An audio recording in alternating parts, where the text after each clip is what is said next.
सबसे पहले बात करते हैं Q3 FY26 के ओवरऑल परफॉर्मेंस की।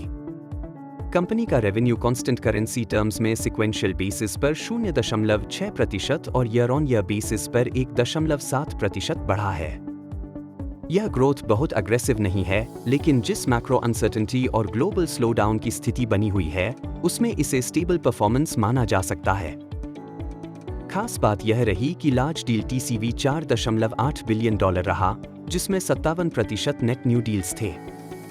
कुल 26 बड़े डील्स साइन हुए हैं, जो डिमांड विजिबिलिटी के लिहाज से सकारात्मक संकेत देते हैं। मार्जिन्स की बात करें तो reported operating margin labour code impact की वजह से 18.4% रहा, लेकिन एडजस्टेड बेसिस पर मार्जिन 21.2% रहा।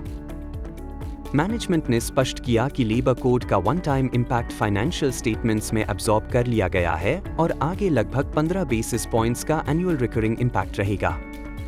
इसके बावजूद कंपनी ने फुल ईयर मार्जिन गाइडेंस 20 से 22% के बीच बनाए रखा है, जो स्टेबिलिटी दर्शाता है। अब सबसे महत्वपूर्ण हिस्सा AI स्ट्रैटेजी। मैनेजमेंट ने बहुत स्पष्ट रूप से कहा है कि इन्फोसिस अब AI वैल्यू क्रिएटर बनने की दिशा में अग्रेसिव कदम उठा रहा है। कंपनी वर्तमान में अपने टॉप 200 क्लाइंट्स में से 90% के साथ AI रिलेटेड प्रोजेक्ट्स पर काम कर रही है। 4600 AI प्रोजेक्ट्स ऑनगोइंग हैं, 28 million lines of code AI से जनरेट किए गए हैं और 500 से ज्यादा AI एजेंट्स बिल्ड किए गए हैं। यह आंकड़े केवल मार्केटिंग नैरेटिव नहीं, बल्कि वास्तविक इंप्लीमेंटेशन स्केल को दर्शाते हैं। मैनेजमेंट ने AI के 6 बड़े वैल्यू पूल्स की बात की है: AI engineering services, data for AI, agents for operations, AI led software development और legacy modernisation, AI in physical devices और AI trust and risk services. इसका मतलब यह है कि इन्फोसिस केवल प्रोडक्टिविटी ऑटोमेशन नहीं, बल्कि नए रेवेन्यू स्ट्रीम्स बिल्ड करने की दिशा में काम कर रहा है। सबसे बड़ी डील रही यूके नेशनल हेल्थ सर्विस के साथ $1.6 बिलियन की।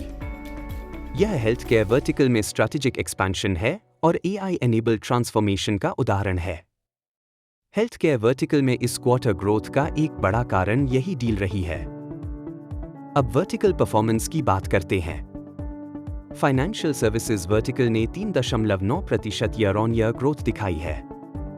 मैनेजमेंट का कहना है कि BFSI में डिस्क्रेशनरी स्पेंडिंग धीरे धीरे लौट रही है और AI अडॉप्शन तेज हो रहा है। Energy, utilities, resources services vertical में भी मोमेंटम दिख रहा है और मैनेजमेंट ने FY27 में एक्सेलरेशन की उम्मीद जताई है, लेकिन यह एक्सेलरेशन पूरे बिजनेस के लिए नहीं, बल्कि खास तौर पर इन दो वर्टिकल्स के लिए बताया गया है। मैन्युफैक्चरिंग वर्टिकल में मिक्स्ड सिग्नल्स हैं। इंडस्ट्रियल और एरो सेगमेंट्स ठीक कर रहे हैं, लेकिन auto sector global EV competition और टैरिफ अनसर्टेनिटीज की वजह से दबाव में है। रिटेल और CPG वर्टिकल जियोपॉलिटिकल अनसर्टेनिटी और टैरिफ नेगोशिएशंस से प्रभावित है, जहां फोकस कॉस्ट ऑप्टिमाइजेशन और AI लेड प्रोडक्टिविटी पर है।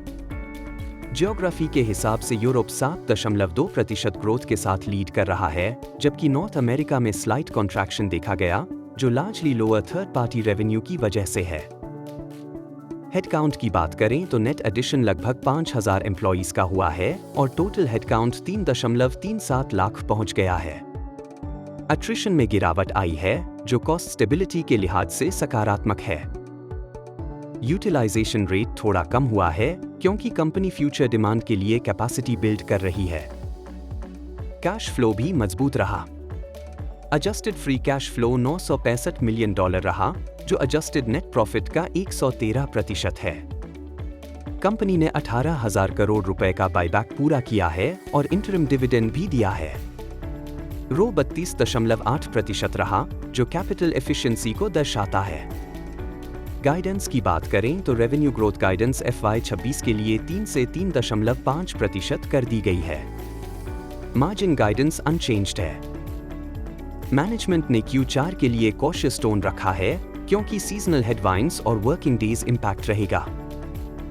अब बड़ा सवाल, क्या AI रेवेन्यू कैनिबलाइजेशन करेगा?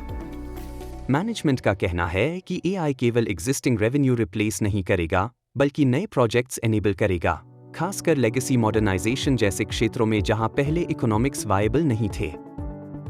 कॉग्निशन पार्टनरशिप और डेविन सॉफ्टवेयर एजेंट का उदाहरण दिया गया है, जहां एआई और डोमेन एक्सपर्टीज मिलकर नए अपॉर्चुनिटीज क्रिएट करेंगे।